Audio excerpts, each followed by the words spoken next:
Alors, water, sodium laurate, sulfate, sodium chlorotide, glycérine, coco-béthane, potassium sorbate, disodium, EDTA, limonène. C'est quoi tous ces trucs? C'est pas du savon, ça? Qui a dit que les Français ne se lavaient pas? 186 millions de gels douche sont vendus chaque année, pour un chiffre d'affaires de 490 millions d'euros. C'est le produit préféré des Français pour leur nettoyage quotidien. Pourtant, c'est vrai, leur composition ne sent pas toujours la rose. Face à cela, le grand perdant, c'est le savon traditionnel dont le marché ne cesse de s'émousser. Pourtant, ce serait pas meilleur pour notre peau? C'est ce que Chloé a décidé de vérifier. Direction le supermarché. Alors, on va espérer que ce soit un peu moins catastrophique, tout ça. Ouais, nous ce qu'on veut, c'est des savons sains, pas avec plein de trucs dedans qui portent des noms chelous. Plus d'amour, naturellement doux, testé dermatologiquement. Ah, plus d'amour, c'est bien ça, non? On va prendre tout ça et puis on va aller demander à des pros. Parce que moi, je comprends rien. Bon, c'est vrai qu'au milieu de toutes ces références, on a du mal à s'y retrouver. Alors Chloé, elle prend tout et part à Lille, chez Audrey, l'une de nos téléspectatrices qui a accepté de nous ouvrir ses portes pour accueillir Julien, un spécialiste belge en cosmétique. L'un des représentants de la slow cosmétique, un mouvement qui prône de consommer moins mais mieux tous ces petits produits dédiés au corps. C'est un pro de la bulle de savon, quoi. Alors, Julien, moi j'ai décidé depuis quelque temps d'arrêter les gels douche. Est-ce que déjà c'est une bonne idée? C'est un très bon choix parce que les gels douche sont polluants. On les rince dans l'égout, on est des millions à le faire chaque matin. Et la plupart d'entre eux contiennent beaucoup d'eau et un petit peu de substances polémiques, des substances étoxylées, des conservateurs plutôt vilains qu'on retrouve dans la nature ensuite. Que je me dis qu'un savon en bloc, c'est un peu plus naturel. Alors malheureusement, c'est pas vraiment le cas. Ce qu'on trouve en magasin, dans la majorité des cas, c'est un savon qui est un peu trompeur. Il y aura beaucoup d'ingrédients et des ingrédients qui sont pas nobles du tout. Et on a de la chance, Julien, lui, il sait lire les étiquettes. On va trouver des graisses animales.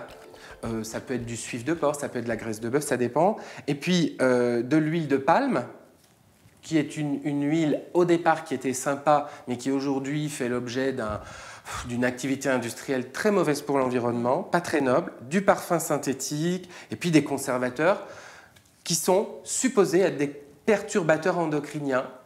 C'est le cas par exemple ici du tétrasodium EDTA, qu'on va retrouver dans plein de savons industriels. Ouais, pas super rassurant. On comprend pas, c'est pas censé être propre un savon? Allez, on va chez le dermato. Dans un cosmétique, plus il y a de produits dedans, plus vous risquez soit une allergie, soit d'avoir des problèmes à long terme pour la santé, ou alors d'avoir des problèmes pour l'environnement. Ok, sauf que sur tous ces savons industriels, la liste des composants est longue, et tout est écrit en latin. Et Chloé, c'est pas son meilleur souvenir du collège, le latin. Mais heureusement, c'est écrit en français, les dermatos sont là pour nous rassurer sur ces produits. Ça veut rien dire du tout. Ah, donc ça, on se fie pas à un produit où il y a écrit ça? Non. Par exemple, les tests allergo, ils payent 50, on va payer 50 médecins qui font de l'allergie. Sur 50 ou 100 patients, on n'aura qu'une ou deux réactions et on va pouvoir dire testé par les dermatologues. Enfin, nous, comme on avait un dermato sous la main, on lui a demandé conseil. Si vous avez une peau solide et que vous la lavez une fois par jour, un bon savon de Marseille, ça va être génial parce que ça va normalement nettoyer votre peau et vous n'avez pas de conservateurs chimiques, vous n'avez pas de tensioactifs chimiques, vous n'avez que du gras, donc c'est formidable et pour votre peau et pour l'écologie. Le fameux savon de Marseille, on le connaît tous celui-là. Et ça tombe bien, Chloé en avait acheté au supermarché. On en trouve aussi dans des boutiques qui sentent bon la Provence.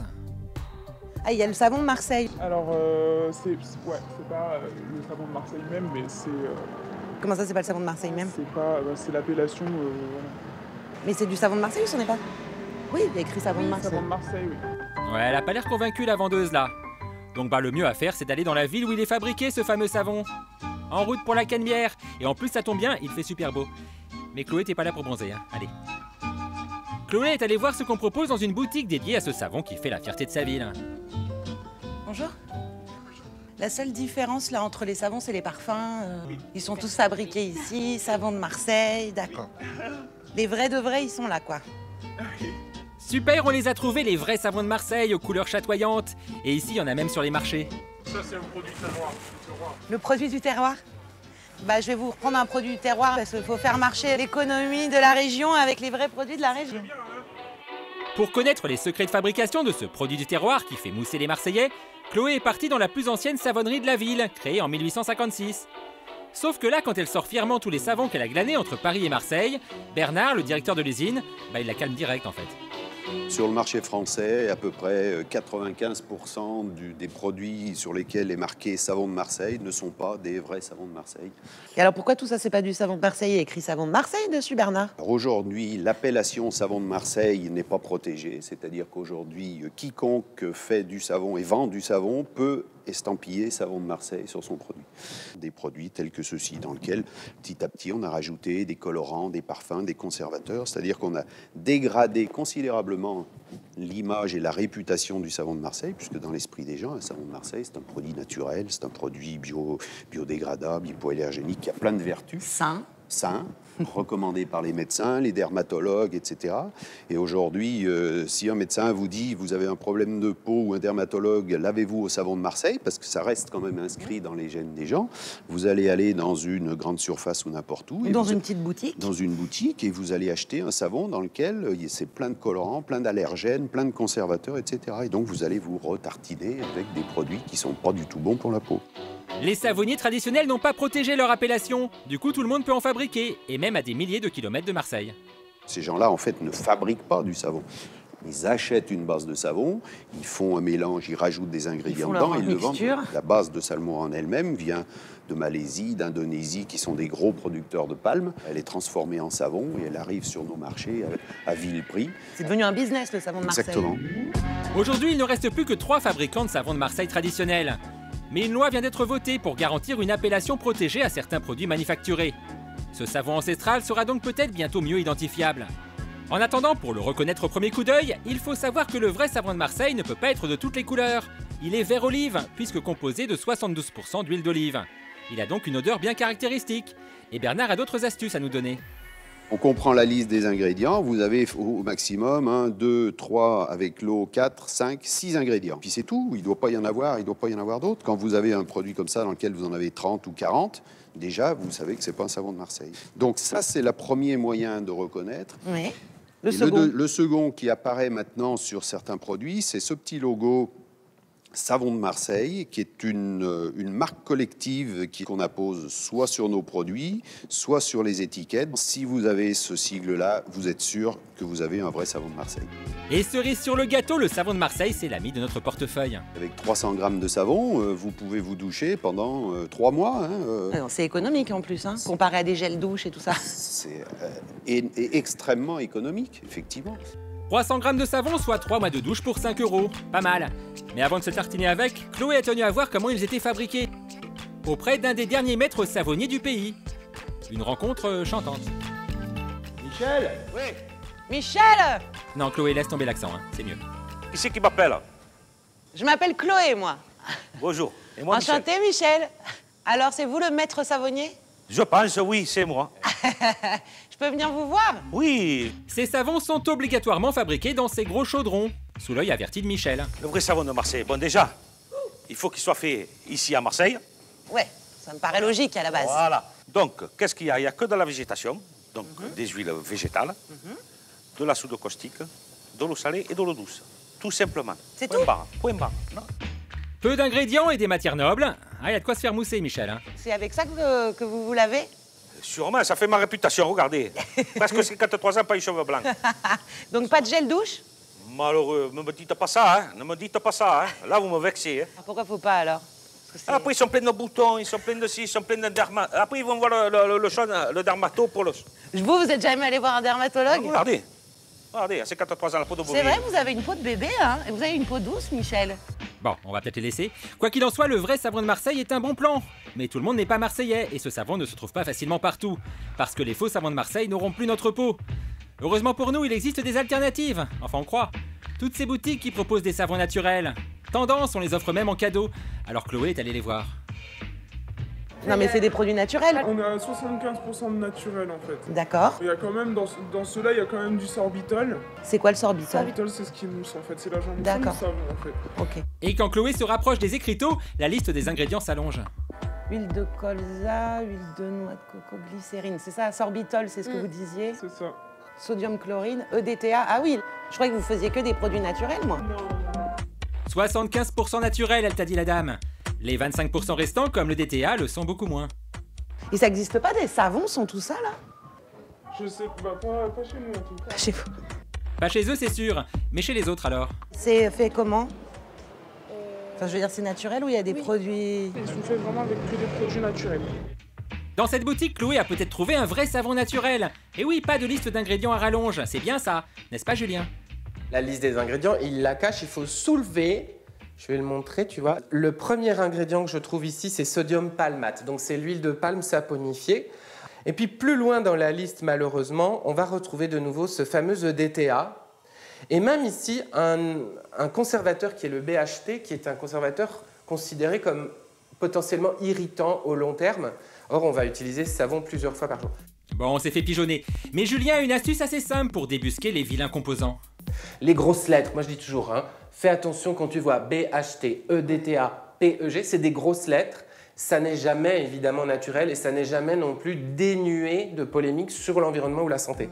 Mais alors à qui peut-on faire confiance? Audrey, notre téléspectatrice, a une question. Et qu'est-ce qu'il en est des produits achetés en parapharmacie? Parce que j'ai une peau hyper sensible et je ne jure que du coup que par des produits de parapharmacie comme par exemple ce savon-là. Celui-là. Eh bien, Audrey, tu vas être étonnée puisque regarde ici, j'ai deux savons qui sont destinés à ton type de peau, mais qui contiennent quand même, on va prendre celui-ci au hasard, des polyéthylène-glycol, donc des substances étoxylées, qu'on considère à nouveau au long terme, pas individuellement, mais au long terme, comme potentiellement irritants. Et là, après, de l'huile minérale, donc du pétrole. Entre les savons au pétrole, les grosses lettres qui font peur et les faux savons qui ne sont pas ce qu'ils prétendent, bah nous voilà bien. Heureusement, Julien a une solution, un produit qui répond à toutes ces exigences, les savons saponifiés à froid. Le savon à froid utilise des huiles naturelles. C'est vraiment un produit qui contient de bonnes graisses, de la glycérine naturelle, et il est très très très doux. Il va réguler tout en nettoyant. Ok, Julien va pour le savon saponifié à froid. Chloé est allée dans l'Allier, chez Olivier, un repenti. Il travaillait auparavant dans l'industrie pharmaceutique et cosmétique. Aujourd'hui, il fabrique ses savons à partir d'ingrédients équitables, certifiés Nature et Progrès.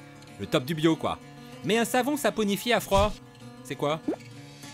La saponification à froid, ça veut tout simplement dire qu'on ne va pas chauffer nos huiles au-dessus de 40-45 degrés. Tout simplement.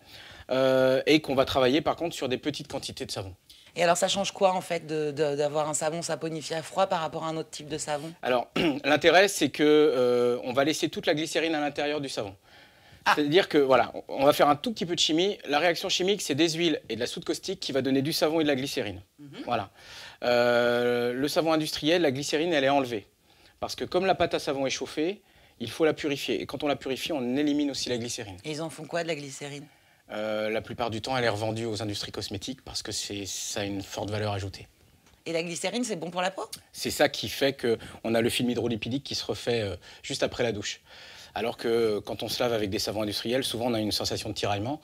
C'est justement que le film hydrolipidique, il n'est pas refait, il n'y a pas de glycérine dans le savon. Ah bah oui, le film hydrolipidique, c'est sûr, c'est important. Mais il exagère un peu, Olivier. De la glycérine, les industriels en rajoutent parfois un peu dans leur savon. En revanche, chez lui, pas d'huile de palme.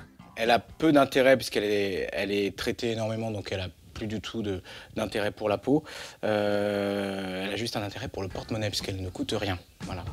Non, Olivier, il préfère l'huile d'olive, de coco ou de pépin, reconnue pour ses qualités nourrissantes, mélangée à du beurre de karité. Il fait chauffer sa casserole à 40 degrés selon les règles de la saponification à froid, passe le tout au mixeur et attention, étape cruciale. On a préparé de la lessive de soude. Alors c'est quoi ça, la lessive de soude? Alors ça, c'est de la soude caustique pure qu'on a mélangée avec de l'eau. On va la verser sur les huiles et on va mélanger. Et là, directement, la réaction chimique va prendre et ça va se transformer en savon. Chouette. On ajoute un peu d'argile blanche pour purifier la peau, un peu d'huiles essentielles. Ah oui, ça n'a pas du tout la même texture. On dirait un beurre épais. Et il n'y a plus qu'à verser le beurre épais et à ajouter un peu d'argile rouge pour la déco. Mais c'est tout. Et c'est tout. Après, on laisse pas d'autres produits, juste ça. Mais il n'y a pas de conservateur? Non, parce que le savon, en fait, c'est un conservateur naturel. Il n'y a pas de risque de développement ni de moisissure ni de bactéries. Donc on est tranquille. Ah bon, parce que moi, quand je suis allée dans les boutiques, on m'a dit qu'il fallait mettre des conservateurs, sinon le savon, il tenait pas. Ah, alors là, il faudra m'expliquer pourquoi, parce que non, le savon, il y a tout un tas d'études qui ont prouvé que le savon, ça pouvait se garder 30 ans, 50 ans, il n'y a aucun problème. Ah bah pourquoi il y en a dans tous les savons alors? Bon, passons. Olivier fait reposer les siens une semaine avant de les découper, puis encore un mois pour les faire arriver à maturité. Et des recettes de savon, il en a conçu une vingtaine. Bon, alors c'est bien tout ça. Oui. Olivier. Combien ça coûte un savon chez vous? Alors, chez nous, ils sont tous au même prix. On les a tous mis à 6 €. 6 €? Ouais, voilà. Ça peut paraître un peu cher, 6 €. Par rapport à une savonnette industrielle, ouais, ça paraît beaucoup. Mais il faut reporter à la qualité du produit en lui-même, à la qualité des matières premières. Et puis il faut savoir qu'avec un savon, on va faire à peu près 50 douches. Et puis, est-ce qu'on a besoin de mettre autant de crème hydratante après, parce qu'ils sont tellement gras? Eh ben non, justement, l'intérêt il est là, c'est-à-dire qu'on ne va pas s'abîmer la peau avec un produit bourré de produits chimiques qui vont agresser la peau. Là, on va vraiment avoir un savon qui va nourrir la peau, donc derrière, elle ne sera pas agressée, vous n'aurez pas à la crémer parce qu'elle ne sera pas déshydratée, rien. Enfin, c'est plus économique et c'est plus logique. Seule règle, les conserver au sec. Alors si vous voulez vous mettre au savon saponifié à froid, vous les trouverez sur internet, en boutique bio ou sur quelques marchés. Et pour être certain de ne pas vous faire avoir, ils portent majoritairement ce petit logo. Mais pour ceux qui les trouvent encore trop chers, Olivier a une surprise. C'est quoi la surprise, Olivier? Eh ben, on va vous donner une petite recette de savon pour que tout le monde puisse le faire à la maison. Voilà. Il est trop cool, Olivier. Ouais, il est trop cool. Mais nous aussi, parce que cette recette, on vous la donne sur notre site. Vous pourrez vous fabriquer très facilement un savon pour environ 65 centimes. Ouais, de rien. Bon, ça y est, j'ai mes 2 savons. Savon de Marseille, savon saponifié à froid. Je vais enfin pouvoir prendre une douche. Mais bon, sans vous, hein. Désolée. Ouais, mais c'est pas plus mal, Chloé, parce qu'on n'osait pas te le dire, mais